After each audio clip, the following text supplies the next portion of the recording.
Everyone, ये हमारी polity की सीरीज़ चल रही है और आज हम वाइस प्रेसिडेंट, प्रेसिडेंट और गवर्नर से स्टार्ट करेंगे।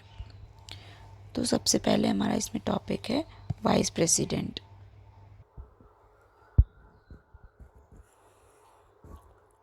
वाइस प्रेसिडेंट इम्पॉर्टेंट प्रोविजंस क्या है वाइस प्रेसिडेंट को लेकर।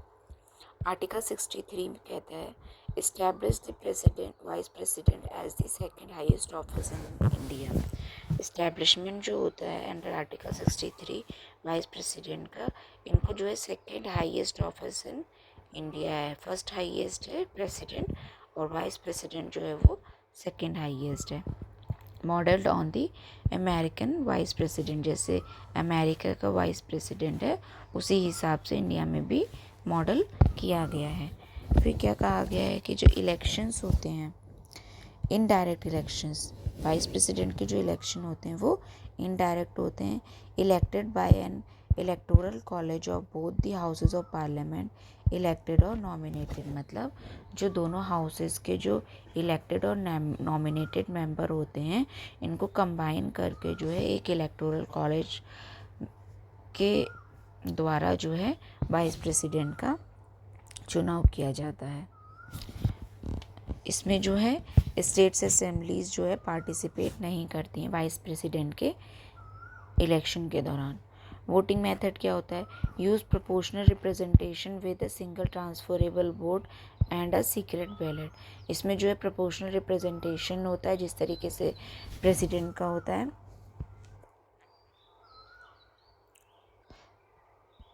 इसमें प्रोपोर्शनल रिप्रेजेंटेशन होता है with single transferable vote and secret ballot.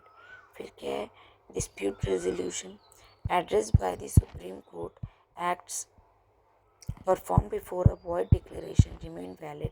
Election cannot be challenged based on the incomplete electoral college under Article 71।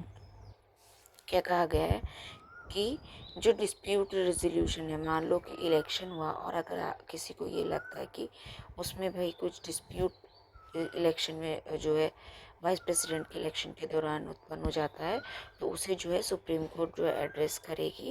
Acts perform before a word declaration remain valid. और जैसे कि मान लो कि जो वाइस प्रेसिडेंट हैं उन्होंने जो है, मान लो कि किसी भी वजह से, मान लो 1% है कि भाई वैसे तो इलेक्शन सही ही होंगे, और अगर 1% है कि भाई अगर इलेक्शन किसी भी वजह से वॉइड मान लिया जाए कि गलत है, इनका इलेक्शन गलत तरीके से हुआ है, तो उस केसेस में भी मतलब इन्होंने जब तक अपनी कैपेसिटी में जो है कोई काम कर लिया होगा, तो जब ये अगर मान लो इनके इलेक्शन को वॉइड भी करार दे दिया जाए, तो भी जो इन्होंने काम किए हैं उस पोजीशन पे रह के उन्हें जो है वो वॉइड करार नहीं दिया जाएगा। ठीक है?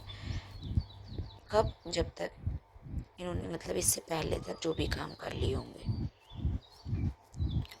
और इलेक्शन को इस बेसिस पे चैलेंज नहीं किया जा सकता कि जो है इलेक्टोरल कॉलेज जो है वो इनकम्प्लीट था, जो कि आर्टिकल 71 में गिवन है। नोटेबल फैक्ट क्या है?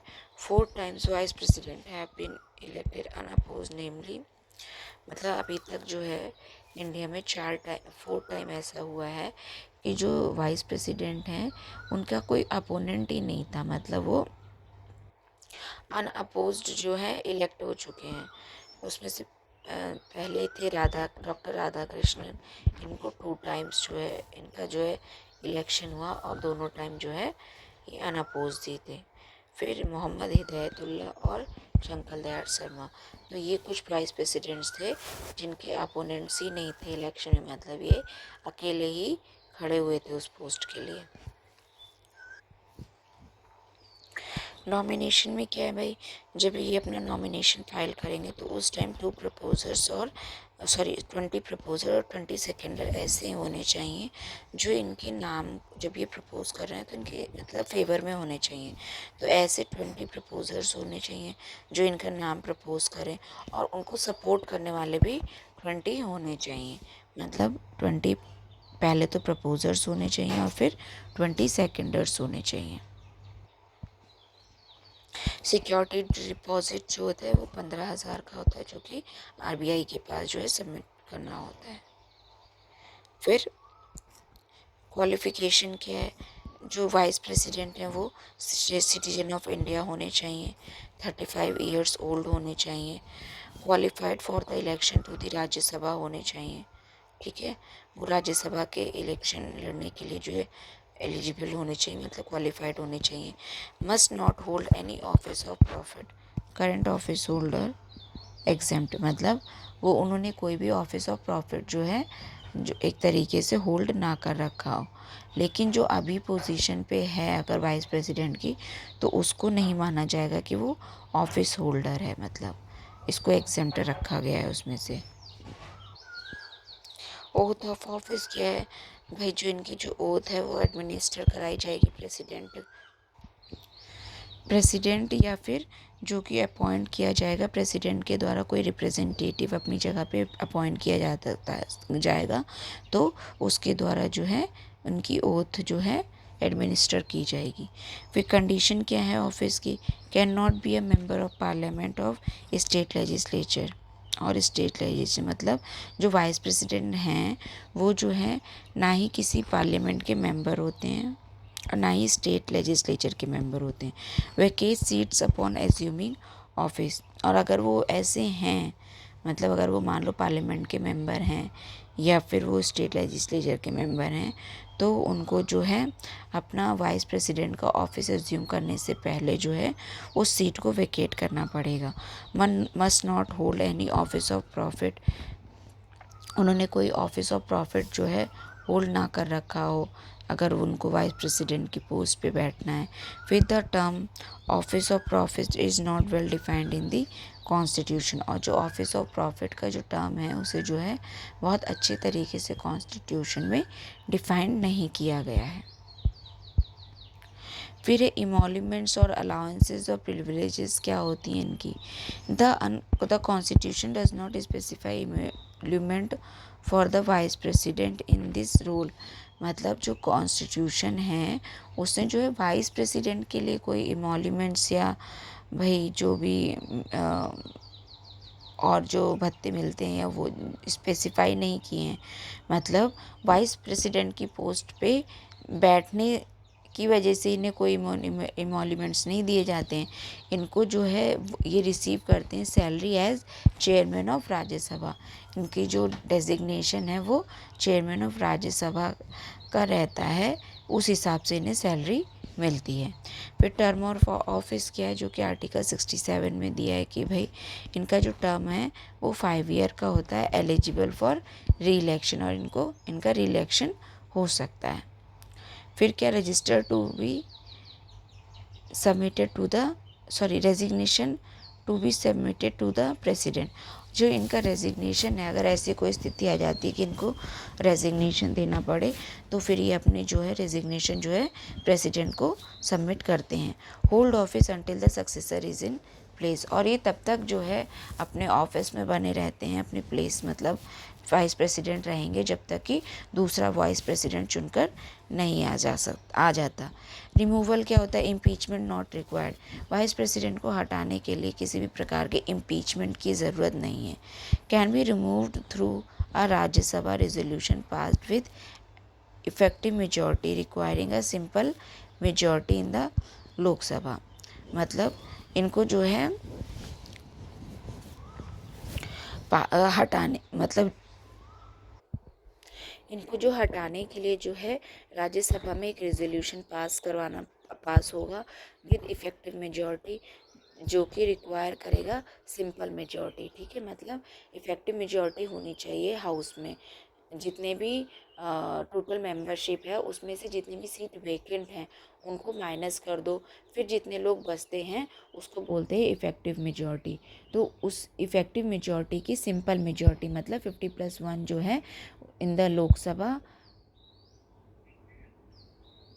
मतलब राज्यसभा में जो इफ़ेक्टिव मेजॉरिटी से होना चाहिए कि जो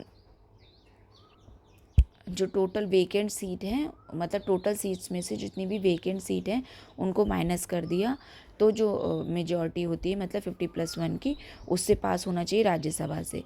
लेकिन लोकसभा के लिए जो है सिंपल मेजॉरिटी की ही ज़रूरत होती है। इनको हटाने से पहले 14 डेज़ का नोटिस की ज़रूरत होती है, और इनको हटाने के लिए कोई स्पेशल ग्राउंड्स नहीं मेंशन है कॉन्स्टिट्यूशन में। वैकेंसीज क्या किस बेसिस पे हो सकती है?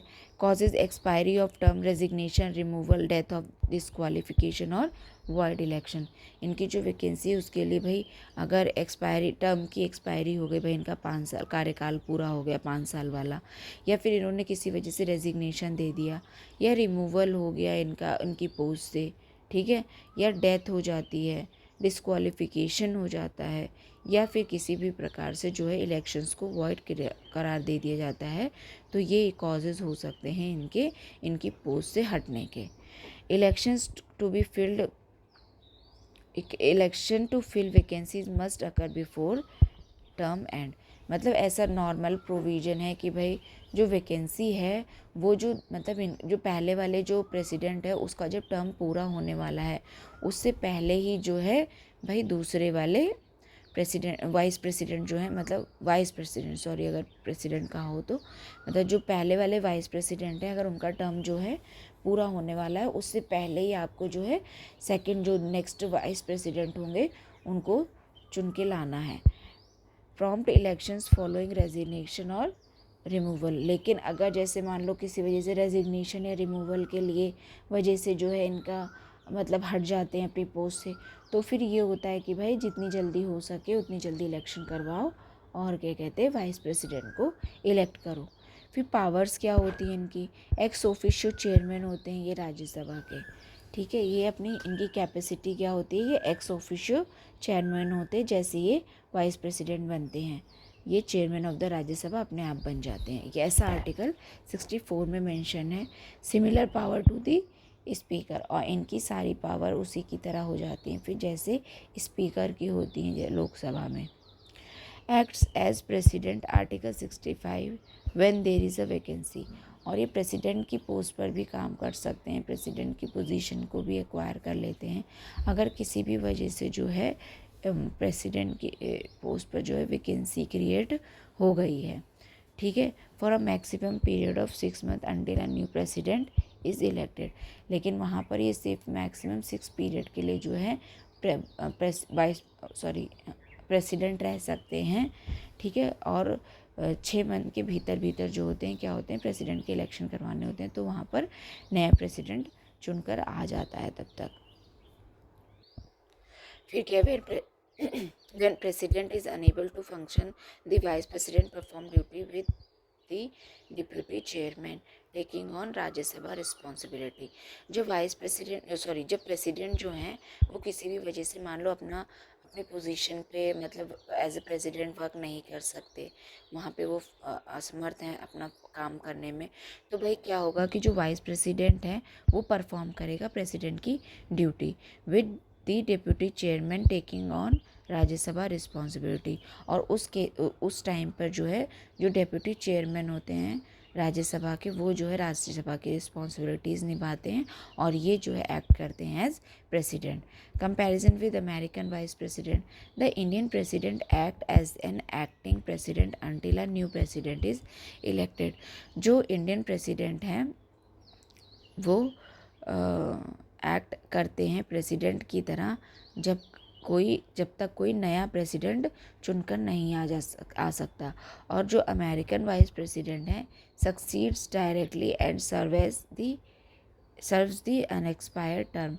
जो अमेरिका का वाइस प्रेसिडेंट है वहाँ पर अगर किसी वजह से मान लो कि प्रेसिडेंट हटता है या प्रेसिडेंट जो है किसी वजह से अपना काम जो करने में असमर्थ है, तो जो वाइस प्रेसिडेंट हैं वो उन्हें डायरेक्टली सक्सीड कर लेते हैं और जो है अनएक्सपायर्ड टर्म जितना अब आगे का टर्म बचा हुआ है तब तक के लिए जो है फिर वही जो है उस सीट को उस ऑफिस को संभालते हैं कौन, वाइस प्रेसिडेंट। ऐसा अमेरिका में कहा गया है, अमेरिका के कॉन्स्टिट्यूशन में लिखा है।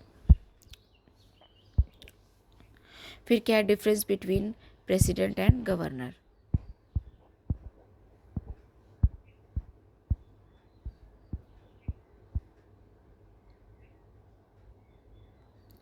सबसे पहले प्रेसिडेंट है और फिर गवर्नर है। इसमें कहा गया है कि जो part of union executive includes president, vice president, prime minister, council of minister, attorney general. Article 52 से 78 में पार्ट 5 में दिया गया है। क्या भाई, जो प्रेसिडेंट है वो जो है एग्जीक्यूटिव, यूनियन एग्जीक्यूटिव का पार्ट होता है। और जो यूनियन एग्जीक्यूटिव है उसमें जो है प्रेसिडेंट के अलावा vice president, prime minister, council of minister, attorney general, इन सबको इंक्लूड किया जाता है, जो कि यूनियन एग्जीक्यूटिव का ही पार्ट होते हैं ये सब। और आर्टिकल 52 एंड 72 जो पार्ट 5 है उसमें इनके बारे में दिया गया है। रोल क्या है भाई, ये head of the Indian state होता है। इसको जो है प्रेसिडेंट को जो है head of the Indian state कहा जाता है। ये फर्स्ट सिटीज़न होता है इंडिया का। ये सिंबल ऑफ यूनिटी होता है, इंटीग्रिटी होता है और सॉलिडरिटी होता है। फैक्ट क्या है कि that only doctor Rajendra Prasad has serve for 2 terms. President की पोस्ट पर अब तक जो है सिर्फ राजेंद्र प्रसाद ही ऐसे हैं जिन्होंने मतलब कंटिन्यूस 2 टर्म के लिए जो है अपनी सर्विस दी हो। फिर क्वालिफिकेशन क्या है, अच्छा पहले गवर्नर कर लेते हैं। इसमें भी क्या कहा गया है, part of state executive include governor, CM, chief minister, council of minister, advocate general under article 153 से 167 जो कि पार्ट 6 में दिया गया है। गवर्नर के बारे में कहा गया है कि भाई जो पार्ट ऑफ एग्जीक्यूटिव का पार्ट होता है और उसमें इसके अलावा जो है chief minister, council of minister और एडवोकेट जनरल को भी part of state executive consider किया जाता है। ये जो है आर्टिकल 153 से 167 में गिवन है पार्ट 6 में।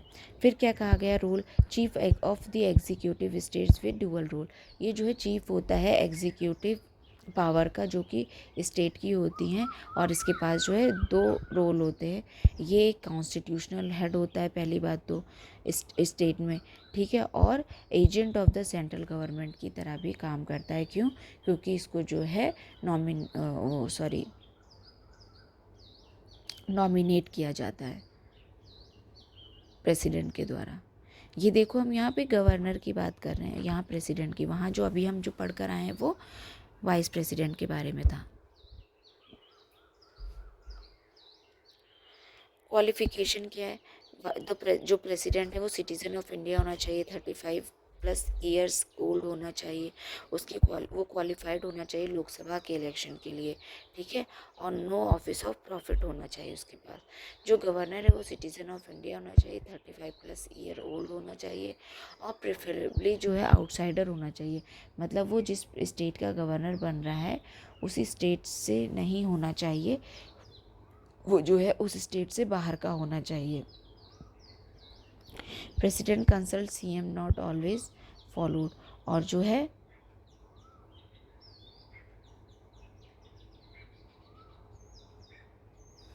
जैसे कि अगर जो सीएम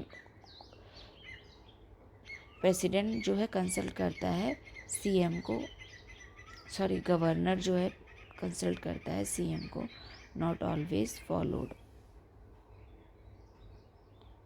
मतलब जो ये प्रेसिडेंट है जब इसका अपॉइंटमेंट करना होगा गवर्नर का तो वो सीएम से एक तरीके से सलाह मशवरा करेगा कि भाई किसको गवर्नर बनाना चाहिए।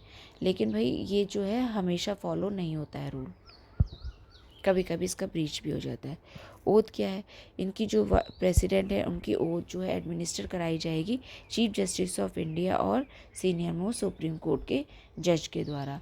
और गवर्नर की जो है भाई ओथ जो है वो एडमिनिस्टर कराई जाएगी जो chief justice of high court होते हैं of state with senior most जजेस इन एब्सेंट। और अगर हाई कोर्ट के चीफ जस्टिस नहीं हैं तो फिर उस केस में जो है ऐसा कोई बंदा जो है इनकी ओथ को एडमिनिस्टर करेगा जो कि इनके द्वारा जो है सीनियर मोस्ट जज होगा, ठीक है। तो पहली बार में तो भाई ये है कि चीफ जस्टिस ऑफ इंडिया को कहा गया है कि आप गवर्नर की ओथ जो है दिलवाइए। लेकिन अगर किसी वजह से चीफ जस्टिस मौजूद नहीं है तो उस केसेस में जो है जो सीनियर मोस्ट जज होगा हाई कोर्ट का वो करवाएगा इनकी ओथ को एडमिनिस्टर। फिर कंडीशन ऑफ ऑफिस क्या होती है, not a member of either house, no office of profit. ये किसी भी हाउस के मेंबर नहीं होते हैं और किसी भी प्रकार के ऑफिस ऑफ प्रॉफिट पे नहीं होने चाहिए। ये भी किसी भी हाउस का मेंबर नहीं होता है, नो ऑफिस ऑफ प्रॉफिट होना चाहिए इसके केस में भी। एमोल्यूमेंट्स और अलाउंसेस क्या हैं, प्रिविलेजेस क्या हैं, ये जो हैं डिटरमाइन की जाती हैं पार्लियामेंट की द्वारा can not B diminished during the, इनके जो टर्म होता है उसके दौरान जो है इनकी जो एमोल्यूमेंट्स या अलाउंसेस या प्रिविलेजेस वगैरह होती हैं उन्हें जो है कम नहीं किया जा सकता, मतलब घटाया नहीं जा सकता। Immune from criminal proceedings personals, मतलब किसी पर्सनल मैटर के लिए इनको जो है इम्यूनिटी मिली हुई है क्रिमिनल मैटर्स को लेकर, मतलब कोई क्रिमिनल मैटर में मतलब क्राइम कर देते हैं ये, या किसी क्रिमिनल मैटर से रिलेटेड इनके द्वारा जो इनके खिलाफ जो प्रोसीडिंग है वो नहीं कराई जा सकती।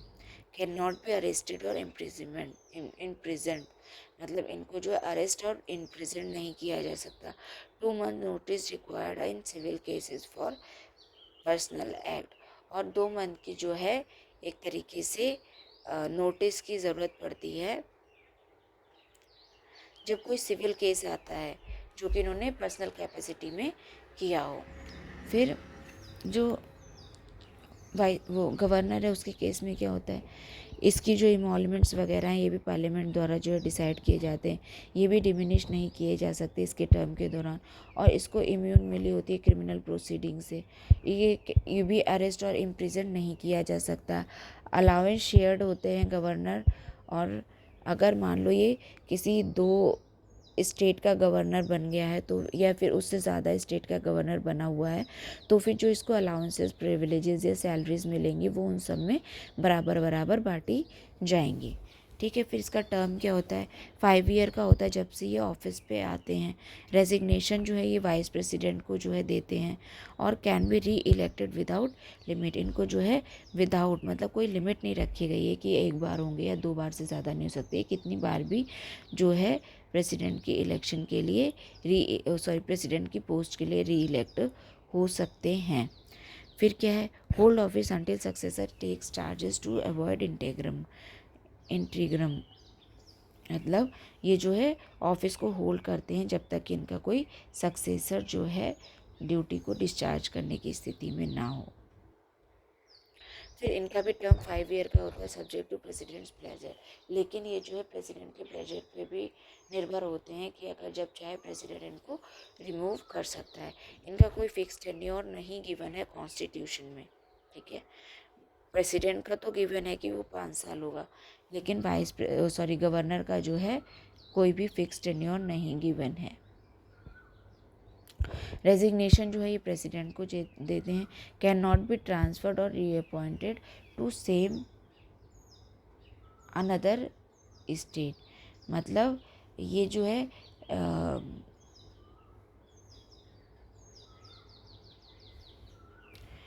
ट्रांसफ़र और रीअपॉइंट नहीं किए जा सकते सेम चीज़ के लिए फॉर अनदर स्टेट, मतलब एक साथ 2 के लिए तो कर सकते हैं, लेकिन ट्रांसफ़र और रीअपॉइंटमेंट नहीं कर सकते इनका। फिर क्या है, मतलब यहाँ पे कहा गया है कि इनको जो है ट्रांसफ़र कर सकते हैं और रीअपॉइंट भी कर सकते हैं किसी अनदर स्टेट में या उस अनदर स्टेट के लिए। फिर होल्ड कर सकते हैं ये ऑफिस जब तक इनका सक्सेसर नहीं आ जाता, ये भी तब तक जो है अपनी पोजीशन पे बने रहेंगे ताकि किसी भी प्रकार के इंटीग्रम को जो भी है अवॉइड किया जा सके। फिर इनका इम्पीचमेंट और रिमूवल से रिलेटेड क्या क्या प्रोविज़न है, जो प्रेसिडेंट हैं उसके लिए जो वो दे रखे हैं कि किस बेसिस पे इनका इम्पीचमेंट हो सकता है। तो अगर इन्होंने वायलेशन ऑफ द कॉन्स्टिट्यूशन किया है तो इनको जो है इम्पीचमेंट की प्रक्रिया इनके खिलाफ चलाई जा सकती है, लेकिन वायलेशन ऑफ द कॉन्स्टिट्यूशन जो है वो से जो है स्पेशली डिफाइंड नहीं किया गया है, वो अनडिफाइंड है। इसके रिमूवल के लिए जो है जो एक तरीके से पहले जो है इनिशिएट करना पड़ेगा 1/4 member of either house with in 14 days notice. पहले तो इन्हें 14 दिन का नोटिस देना पड़ेगा, ठीक है, कि भाई इम्पीचमेंट जो है आपके खिलाफ होने जा रहा है। उसके बाद क्या है भाई, जो 1/4 मेंबर हैं हाउस के, दोनों हाउस के अलग अलग, उनको जो है क्या कहते एक रेजोल्यूशन जो है एक तरीके से इनिशिएट करना पड़ेगा कि भाई इनका जो है इम्पीचमेंट करना चाहिए। फिर 2/3 मेजॉरिटी से जो है टोटल मेंबरशिप की हाउस से उसको जो है पास करवाना पड़ेगा, वो दोनों हाउसेस में होना चाहिए। ये जो है एक तरीके से क्वासी जुडिशियल प्रोसेस होता है जो इनका इम्पीचमेंट होता है, और आज तक जो है कोई भी प्रेसिडेंट को जो है इम्पीच नहीं किया गया है। और no specified ground for removal by president, जो प्रेसिडेंट द्वारा जो वाइस गवर्नर को जो है हटाया जाता है उसके लिए कोई स्पेसिफाइड ग्राउंड्स मेंशन नहीं है कॉन्स्टिट्यूशन में। Not justiciable, Surya Narayan case 1981 में। और इसको जो है भाई किसी कोर्ट द्वारा जो है एग्जामिन भी नहीं किया जाएगा कि भाई जो प्रेसिडेंट ने मतलब एक तरीके से जुडिशियल रिव्यू वाला जो सीन होता है कि प्रेसिडेंट ने अगर गवर्नर को हटा दिया है अपनी पोस्ट से, तो फिर उसके लिए भाई वो नॉन जस्टिसिएबल है, कोर्ट नहीं जा सकते। ऐसा सूर्य नारायण केस 1981 में कहा गया था। वैकेंसी क्या है, अगर टेन्योर की एक्सपायरी हो जाती है, रेजिग्नेशन, इम्पीचमेंट हो जाता है या डेथ हो जाता है, तो इन सब कंडीशन में जो है वहाँ पे इनके प्रेसिडेंट की पोस्ट पे जो है वैकेंसी क्रिएट हो जाती है। उस टाइम पे जो है जो वाइस प्रेसिडेंट होता है वो एक्ट करता है प्रेसिडेंट की तरह। अगर किसी भी प्रकार की वैकेंसी जो है उत्पन्न हो जाती है due to resignation, death, removal, otherwise until new election within 6 month, जब तक कि 6 मंथ जो है में इलेक्शन नहीं करा दिए जाते तब तक वाइस प्रेसिडेंट जो है वो प्रेसिडेंट की तरह एक्ट करेगा। New president serves full term of 5 year from taking office, और जो नया प्रेसिडेंट जो है चुनकर आएगा वो जो है अगले 5 साल के लिए, पूरे 5 साल के लिए जो है अपने ऑफिस पे रहेगा। मतलब ऐसा नहीं कि मान लो बीच में कोई प्रेसिडेंट हट गया है तो फिर जितना उसका टर्म बना था जो नया प्रेसिडेंट आएगा वो उतने टर्म के लिए रहे ना, ऐसा नहीं होगा। जो भी नया प्रेसिडेंट चुनकर आएगा वो अगले पूरे 5 साल के लिए ही चुना जाएगा। No interim term for VP if president tenure is extended beyond 5 years due to delayed election, और कोई भी इंटरिम टर्म नहीं है वाइस प्रेसिडेंट के लिए अगर प्रेसिडेंट का टेन्योर किसी भी वजह से जो है 5 साल से ज़्यादा एक्सटेंड हो जाता है ड्यू टू डिलेड इलेक्शन। मतलब नो टेम्परेरी और एक्टिंग वाइस प्रेसिडेंट सर्विंग, यहाँ पे जो टेम्परेरी या जो है या फिर एक्टिंग वाइस प्रेसिडेंट का कोई प्रोविज़न नहीं रखा गया है। इंटरिम टर्म का मतलब ये है। फिर कॉजेज़ क्या हैं इसकी वैकेंसीज़ के लिए, जो कि गवर्नर है अगर टेन्योर एक्सपायर हो जाए, भाई जो इनका टाइम है जो नॉर्मली 5 साल का बोला जाता है वो एक्सपायर हो जाए, या रेजिग्नेशन हो जाए, या डेथ हो जाए, या किसी भी वजह से इन्हें जो है रिमूव किया गया हो। फिर president may appoint an interim governor until a successor resumes charge, मतलब जो है टेम्परेरी या एक्टिंग गवर्नर जो है प्रेसिडेंट जो है अपॉइंट कर सकते हैं अगर भाई इनका जो है जब तक कोई दूसरा जो है गवर्नर जो है चार्ज वो वहाँ पे जो है पोजीशन मतलब सक्सेसर की तरह एज्यूम नहीं लेता है, अपनी पोस्ट पर नहीं आता है, तो फिर वहाँ पर जो है एक्टिंग और टेम्परेरी गवर्नर का भी प्रावधान रखा गया है जो कि प्रेसिडेंट द्वारा चुना जाएगा। अब जो है ये हम प्रिविलेजेस और एग्जीक्यूटिव पावर, लेजिस्लेटिव पावर, ये जो है हम नेक्स्ट वीडियो में कवर करेंगे। इसको यहीं पे कंप्लीट करते हैं। Thank you.